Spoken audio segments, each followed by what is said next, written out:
Hi guys, চলে এলাম আমাদের নতুন ভিডিও নিয়ে, যেখানে আমরা শিখব cup and handle pattern, chart pattern. So এবং এই ভিডিওটি আমরা রিয়েল টাইম ডেটার উপরেই দেখব। সো চলুন শুরু করি ভিডিওটি। সো প্রথমে শুরু করছি disclaimer. Cryptocurrency is a subject to market risk. You could earn money, you could lose money. So we request you to learn the fundamentals before investing in it. It is an educational content, not any investment content. So before taking any actions, do your own research. Your profit or loss are totally upon you. We don't take any responsibilities for any of your profit or losses. আমরা basically real time ডেটার উপরে আমাদের অ্যানালাইসিসটা করব, কারণ real time ডেটার উপরে analysis করলে আমার ফিউচারে কি হতে যাচ্ছে আমরা একটা ধারণা পেতে পারি। প্রিভিয়াস ডেটার উপর অ্যানালাইসিস করলে দেখা যায় যে আমরা নিজের সঙ্গে নিজেরাই চিট করি অনেক সময়। প্রিভিয়াস ডেটা দেখেই আমরা বলি এখানে লং করব বাট শর্ট করব, বাট রিয়েল টাইমে কিন্তু আমরা ফিউচার জানি না কি হচ্ছে। আমাদেরকে টোটালি ডেটার উপরে ডিপেন্ড থাকতে হয়, আমাদের প্যাটার্নের উপরে ডিপেন্ড থাকতে হয়। So it is better for us to work or to practise with a real time data. দেখতেই পাচ্ছেন আমার এখানে ট্রেডিং ভিউ ওপেন করা আছে এবং ট্রেডিং ভিউয়ে আমি চার্ট ওপেন করে রেখেছি এবং চার্টে 1 আওয়ারের টাইম ফ্রেমে ক্যান্ডেলগুলো শো করছে। আমার প্রিভিয়াস যেটা আমি ডে টু ডে লাইফে ইউজ করি সেই ইন্ডিকেটার এখানে লাগানো আছে। আমি সবগুলো ইন্ডিকেটারকে এখান থেকে অ্যাকচুয়ালি এখন হাইড করে দিব, যাতে আমি চার্ট অ্যানালাইসিসটা বুঝতে পারি। অ্যাকচুয়ালি চার্ট অ্যানালাইসিসের সব থেকে বেটার হয়ে হচ্ছে চার্টগুলোকে লং টাইমে দেখা। চার্টগুলোকে যদি আমরা লং টাইমে দেখি তাহলে সিগন্যালগুলোকে আমরা বা আমাদের ফিউচারে কি হতে যাচ্ছে, মার্কেট কোন দিকে আছে সেটা আমরা বুঝতে পারি। সো আসুন দেখে নেওয়া যাক কি হচ্ছে মার্কেটে। আমরা চার্টটাকে একটু ছোট করি 1 আওয়ারের টাইম ফ্রেমে। 1 আওয়ারের টাইম ফ্রেমে কেন আমি ফিউচারে মানে ফিউচার অর আপনার বড় টাইম ফ্রেমে চার্টটা দেখতে বলছি সেটা এখনই আপনি বুঝতে পারবেন। আসলে বড় টাইম ফ্রেমে চার্ট দেখার আসলে মজাটা কোথায় এবং কি দেখা যায়, এবং ছোট টাইম ফ্রেমে আসলে সেই জিনিসগুলো চোখে আসে না।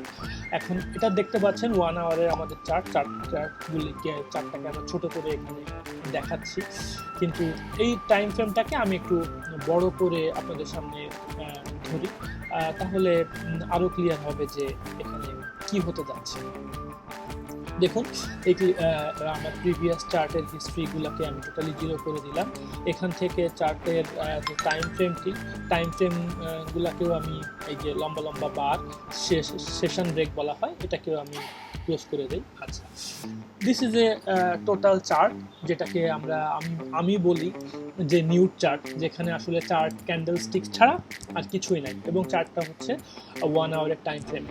এখন চার্টটাকে আমি 4 আওয়ারের টাইম ফ্রেমে যাই।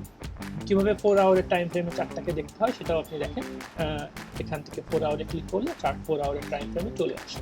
4 আওয়ারের টাইম ফ্রেম মানে বেশ বড় একটা টাইম ফ্রেমে আমি চার্টটাকে ওপেন করতেছি, এবং চার্টটাকে দেখার সুবিধাটা একটু ছোটো করে নেই।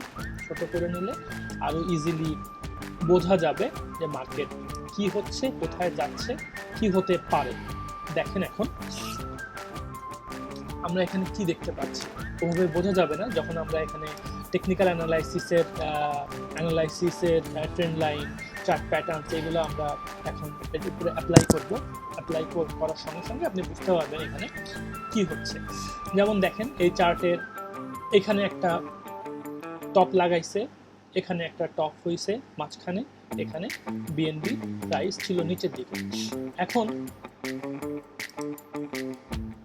বেসিক্যালি সাপোর্ট এবং রেজিস্ট্যান্সের ভিডিও আমি তৈরি করে দিব আমাদের বাংলাদেশি ইউজারদের জন্য বা বাংলা ভাষাভাষী ইউজারদের জন্য, যারা বুঝেন তাদের জন্য। তো রাইট নাও আমি একটু ক্রিটিক্যাল ইসে যাই। এখানে দেখেন টেকনিক্যাল অ্যানালাইসিসের এখান থেকে আমি কার্ভ ড্র টুলস থেকে আমি কার্ভ প্যাটার্নটাকে নিয়ে নিচ্ছি। এখানে একটা সিলেক্ট করলাম, এখানে সিলেক্ট করলাম, ঠিক মাঝখানের এই জায়গাটা ধরে টান দিয়ে সব থেকে নিচের যে রেজিস্ট্যান্স লেভেল, সাপোর্ট লেভেল, সেইখানে আমি এটাকে ড্র করে দিলাম। আমি একটা কার্ভ শেপ দেখতে পাচ্ছি এখানে। সবাই ক্লিয়ার নিশ্চয়ই? কার্ভ শেপ এখানে চলে আসছে।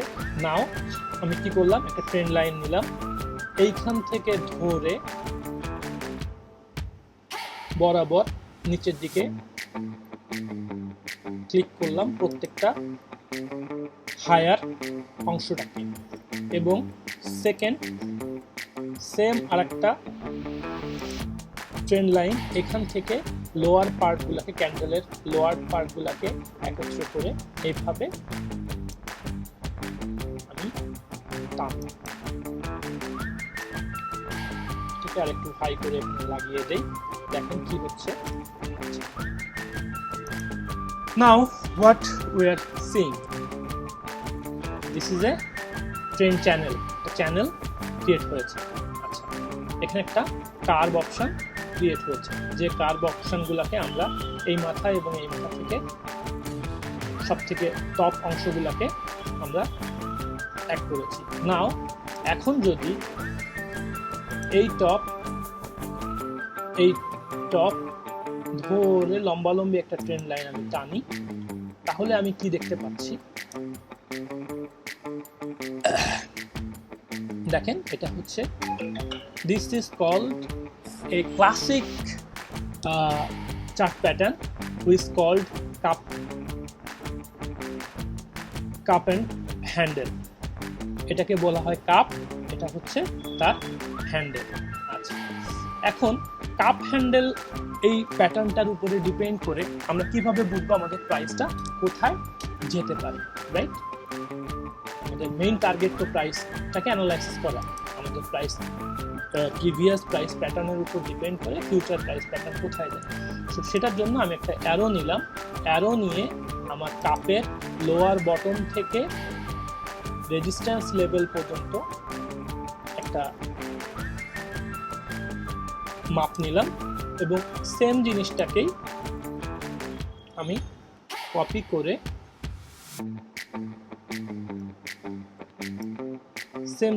সেম সাইজটাকে আমি কপি করে আমার রেজিস্ট্যান্স এই যে ট্রেন্ড লাইনের উপরে আমি এটাকে বসালাম। Now what I am seeing,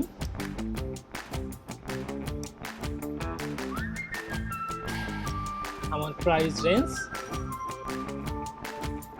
কোথায় আসছে দেখেন, 551.58।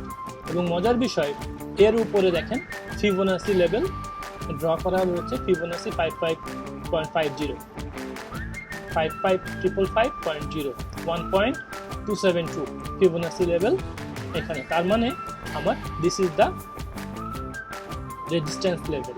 সো এখন আমরা যেটা ধারণা করতে পারি, যেহেতু বিএনবি অলরেডি ডাউন ট্রেন্ডে ছিল, সেখান থেকে কাপ অ্যান্ড হ্যান্ডেল প্যাটার্ন তৈরি করেছে, এবং এখান থেকে বিএনবি অলরেডি নিচে এসছে, এবং সে সাপোর্ট লেভেলকে ব্রেক করে এখানে লোয়ার লো তৈরি করে নিচে নেমে এসছে, এবং সাপোর্ট লেভেলকে সে ব্রেক করে এখানে এখন সাপোর্ট বানিয়েছে। সো আমরা প্রবাবলি ধারণা করতে পারি যে next 1 month maximum or 2 months আমরা জানি মার্কেটের বিষয়গুলো আমরা জানি। নেক্সট আমাদের প্রবাবলি বিএনবি হাইয়েস্ট এই পর্যন্ত যেতে পারে, যদি এর মধ্যে বিটিসির কোনো প্রাইসের মধ্যে ফ্ল্যাকচুয়েশন বা বিটিসির কোনো ডাউন ট্রেন্ড না হয়।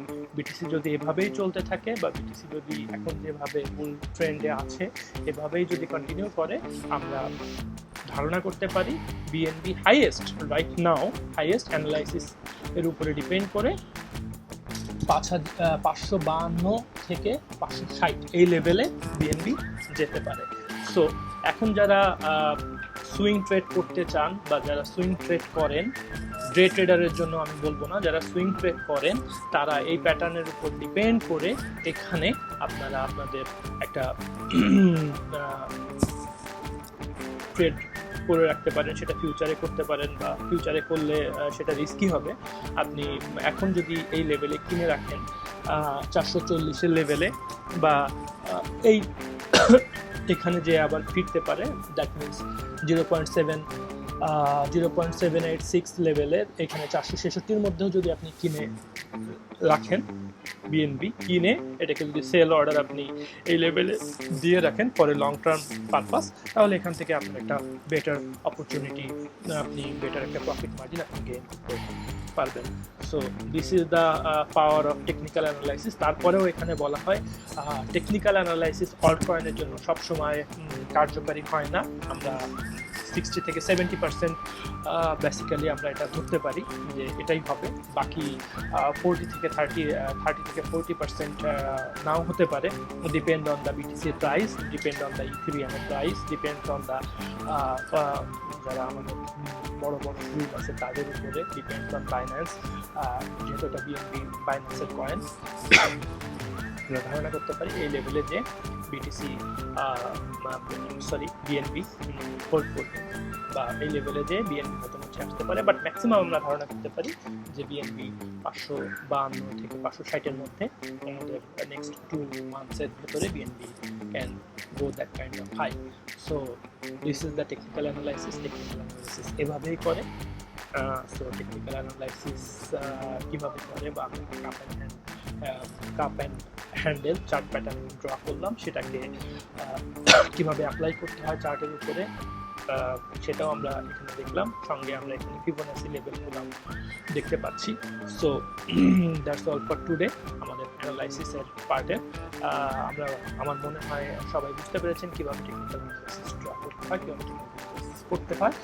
আর লাস্টে আমি ডিসক্লেমার দিচ্ছি, কারণ ডিসক্লেমারটা ক্রিপ্টোকারেন্সির জন্য সবসময় ইম্পর্টেন্ট। ক্রিপ্টোকারেন্সি খুবই হাইলি ভলেটাইল একটা মার্কেট, এখানে আপনার প্রফিটও হতে পারে, লসও হতে পারে। সো আমার অ্যানালাইসিসের উপরে ডিপেন্ড করে কখনোই আপনারা নিজেদের কষ্টের উপার্জিত অর্থ এখানে ইনভেস্ট করবেন না। সবসময় নিজের অর্থ যেহেতু ইনভেস্ট করবেন, নিজে দেখে বুঝে জেনে আরও নিজের অ্যানালাইসিসের উপরে ডিপেন্ড করে আপনি ক্রিপ্টোকারেন্সিতে ইনভেস্ট করুন, বা ক্রিপ্টোকারেন্সির সঙ্গে আপনি নিজেকে করার চেষ্টা করুন, কারণ আপনার প্রফিট এবং লসের দায়িত্ব আপনারই। আমরা শুধু আপনাকে শিখাতে পারি কিভাবে অ্যানালাইসিস হয়, কীভাবে অ্যানালাইসিস করা হয়, কীভাবে অ্যানালাইসিসের চার্ট প্যাটার্ন ড্র করতে হয়। সো এটা দেখে আপনারা শিখেন, আপনারা আরও মার্কেট রিসার্চ করেন, আরও বুঝেন, তারপরে আপনাদের ডিসিশন নেবেন। লাস্ট অফ অল, আমাদের অ্যানালাইসিস পছন্দ হলে আরও নতুন নতুন অ্যানালাইসিসের জন্য আমাদেরকে লাইক এবং সাবস্ক্রাইব করবেন। ধন্যবাদ।